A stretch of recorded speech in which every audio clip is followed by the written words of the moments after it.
నమస్తే అండి. ఎలా ఉన్నారు అందరూ? బాగున్నారా?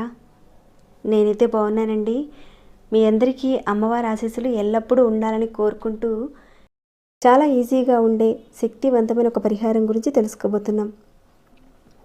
ఈ పరిహారాన్ని మీరు చేసుకోవడం వల్ల మీ మనసులో ఉన్న ప్రతి కోరిక కూడా నెరవేరే మార్గాలను చూపిస్తుంది. ఎలాంటి సమస్యల నుంచి అయినా సరే మీరు బయటపడవచ్చు.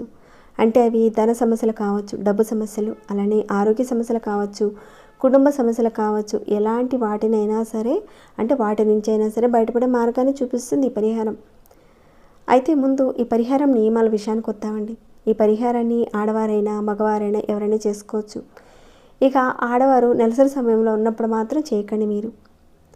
ఈ పరిహారంలో విషయంగా మన వంటగదిలో ఉండే పదార్థాలని మనం ఇక్కడ వినియోగించుకోవాలి. ఇంతకీ ఈ పరిహారానికి కావాల్సిన పదార్థాలు ఏంటో ముందైతే చూద్దామండి. తర్వాత మిగతా వివరాలన్నీ కూడా చూద్దాం.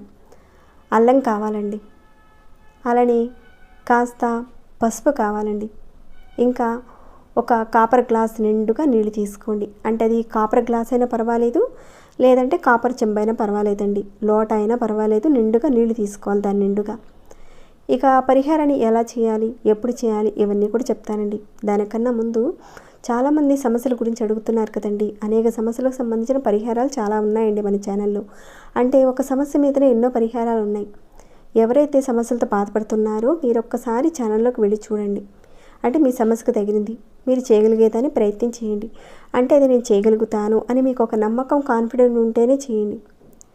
అలానే ఏ వీడియోలోనైనా సరేనండి, ఆహారానికి సంబంధించిన నియమ నిబంధనలన్నీ కూడా ఎలాంటివి ఉన్నా కానీ నేను చెబుతూ ఉంటానండి. ఒకవేళ నేను చెప్పలేదనుకోండి, అక్కడ మీరు పాటించిన అవసరం లేదు. వీడియోలో చెప్పిన విధంగా అక్కడున్న పదార్థము, ఆ సమయము అదంతా కూడా ఆ టైంలోనే చేయాలండి. ఆ టైంలో కాకుండా అరగంటకు ముందు చేసేసానండి, అరగంటకు తర్వాత చేశానండి అంటే ఫలితాలు అయితే రావండి. ఎందుకంటే ఇక్కడ చేసే పరిహారాల విషయంలో అక్కడున్న పదార్థము, టైం అనేది చాలా ఇంపార్టెంట్ అండి. అలానే ఈ పరిహారం విషయంలో కూడా ఏ సమయంలో చేయాలి ఏంటనేది అన్నీ కూడా చెప్తానండి. ముందైతే మీరు లైక్ చేశారా లేదా అనేది ఒక్కసారి చూడండి. లైక్స్ అనేవి చాలా ఇంపార్టెంట్ అండి. మీరు ఇచ్చే లైక్స్ వల్ల ఈ వీడియో అనేది 10 మందికి రికమెండ్ చేస్తుంది యూట్యూబ్. వారి లైఫ్కి కూడా మీరు హెల్ప్ ఇచ్చిన వారు అవుతారు, నాకు కాస్త ఇంట్రెస్ట్ ఇచ్చిన వాళ్ళు అవుతారండి. కాస్త ఒక లైక్ ఇవ్వండి. ఇక వీడియోని అయితే చివరి వరకు చూడండి, స్కిప్ చేయకుండా. సబ్స్క్రైబ్ కాని వాళ్ళు సబ్స్క్రైబ్ చేసుకొని నోటిఫికేషన్ వచ్చేలా ఆన్లో పెట్టుకోండి.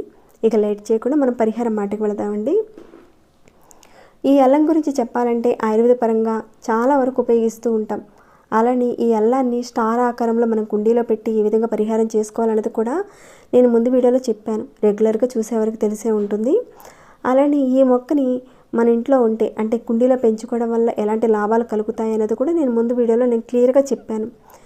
ఇక అదంతా కూడా నేను చెప్పాను అనుకోండి, ఈ వీడియోలో లెంత్ ఎక్కువైపోతుంది. కాబట్టి ఒకవేళ చూడని వారు ఉంటే ఆ వీడియోని ఒక్కసారి మీరు వాచ్ చేయండి. ఇక ఈ పరిహారాన్ని అయితే మనం మర్రి చెట్టు దగ్గర చేసుకోవాలి. అయితే దేవతా వృక్షాలను మన ఇంట్లో పెంచుకోవడం వల్ల కలిగే లాభాల గురించి కూడా మన పూర్వీకులు చాలా వరకు చెప్పారండి.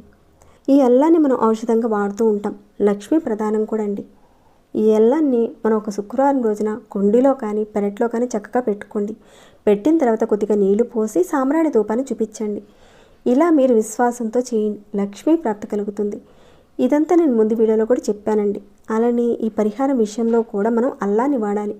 ఎవరి జాతకంలో అయితే గురువు బలహీనంగా ఉన్నాడో, అలానే జాతకంలో భూత ప్రేత పిశాచ బాధలు ఇలాంటి వాటి వల్ల మీకు ఇంకా గ్రహాల యొక్క అనుకూలత అనేది లేకపోవడం వల్ల కూడా ఇబ్బందులు కలుగుతూ ఉంటాయి. అటు ఆర్థికంగాను, ఇటు ఆరోగ్యపరంగాను, ధనపరంగా కూడా ఇబ్బందులు ఎదుర్కొంటూ ఉంటారు.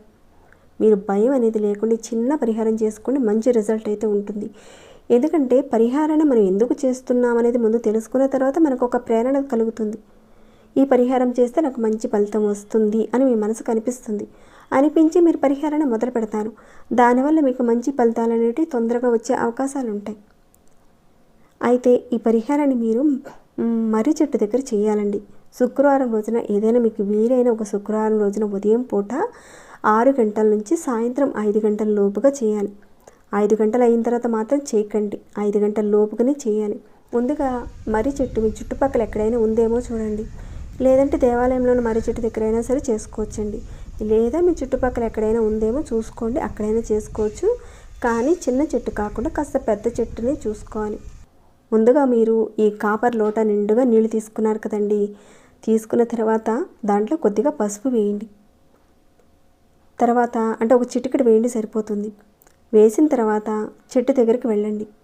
అంటే ఈ లోటాలో ఇంటి దగ్గర పసుపు వేసి కలిపి అంతా కూడా చెట్టు దగ్గరికి తీసుకువెళ్తారు.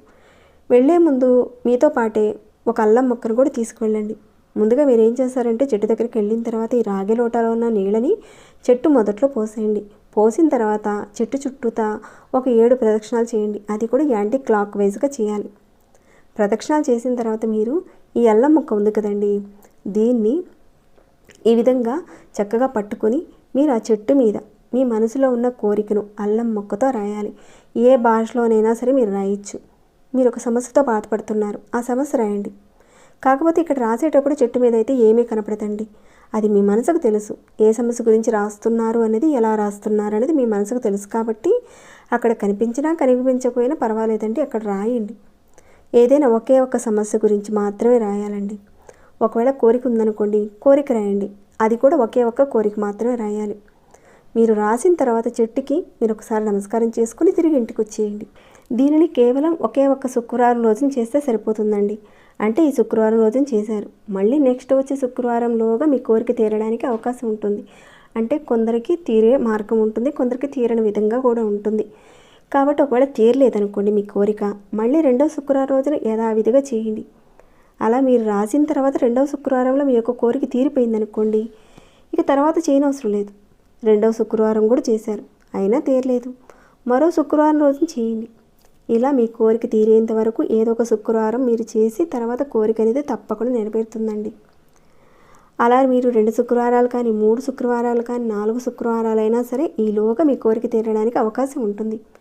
ప్రతి శుక్రవారం చేయించండి, కానీ నెలసరి సమయంలో మాత్రం చేయకండి. మీ జాతకంలో గురువు బలహీనంగా ఉన్నాడు, జాతకంలో గ్రహపీడ ఉంది, ఒక్కోసారి దేవతల యొక్క శాపాల వల్ల, మీ పూర్వజన్మల శాపాల వల్ల, కర్మల వల్ల అత్యధికంగా ఇబ్బందులు పడుతూ ధనానికి సంబంధించిన లక్ష్మీ కృప అనేది లేక బాధపడుతూ ఉంటారు. మీరు అల్లంతో ఈ పరిహారం చేయడం వల్ల ఖచ్చితంగా వాటి నుంచి బయటపడతారు. అద్భుతంగా పనిచేస్తుందండి. అలానే ఇంతకుముందు కూడా చెప్పాను మీకు, ఏదైనా మీకు సమస్యలు కానీ కోరికలు కానీ అలాంటివి ఉన్నప్పుడు తెల్లదారంతో కానీ ఎర్రదారంతో కానీ మీరు ప్రదక్షిణాలు చేయడం వల్ల ఆ కోరికలు తీరుతాయని, అలానే ఈ మర్రి చెట్టు నుంచి చేసే పరిహారాల గురించి కూడా చాలా చెప్పాను. మన పురాణాల్లో కూడా చాలా వరకు వివరించబడిందండి, దేవతలు ఈ మర్రి చెట్లో ఉంటారు అని. కాబట్టి మన ఇంట్లో చక్కగా మనం ఈ చెట్లను పెట్టి పెంచుకోవచ్చండి. మనం ప్రకృతితో కలిసి ఉన్నప్పుడు మనకు ప్రకృతి సహాయం చేస్తుంది. భగవంతుడి యొక్క కృపాకటాక్షాలు మనకు కావాలంటే ఖచ్చితంగా మొక్కలు పెంచి మనం పోషించాలి. ఇప్పుడు చెప్పుకున్న సమస్యలు ఉన్నవారు, కోరికలు ఉన్నవారు తప్పకుండా ఈ పరిహారాన్ని చేసుకోండి. మీకున్న సమస్యల నుంచి మీరు బయటపడాలని, మీ కోరికలు నెరవేరాలని ఆ భగవంతుడిని ప్రార్థిస్తూ ఈ వీడియో నేను ఇంతటితో ముగిస్తున్నాను. ఇంకేమైనా డౌట్స్ ఉంటే అడగండి, తప్పకుండా రిప్లై ఇస్తాను. ఇక ఈ వీడియో మీకు ఉపయోగపడిందా లేదా ఏంటి అనేది కూడా కామెంట్ రూపంలో నాకు తెలియచేయండి. ఇలాంటి ఉపయోగపడే వీడియోస్ 10 మందికి చేరి వాళ్ళకు ఉపయోగపడేలా షేర్ అండ్ లైక్ చేయండి. సబ్స్క్రైబ్ కాని వారు ఎవరైనా ఉంటే సబ్స్క్రైబ్ చేసుకుని ప్రతిరోజు మన ఛానల్ నుంచి వచ్చే వీడియోస్ని వాచ్ చేస్తూ ఉండండి. మరొక భక్తి వీడియోలో మళ్ళీ మిమ్మల్ని కలుసుకుంటాను. అంతవరకు సెలవు.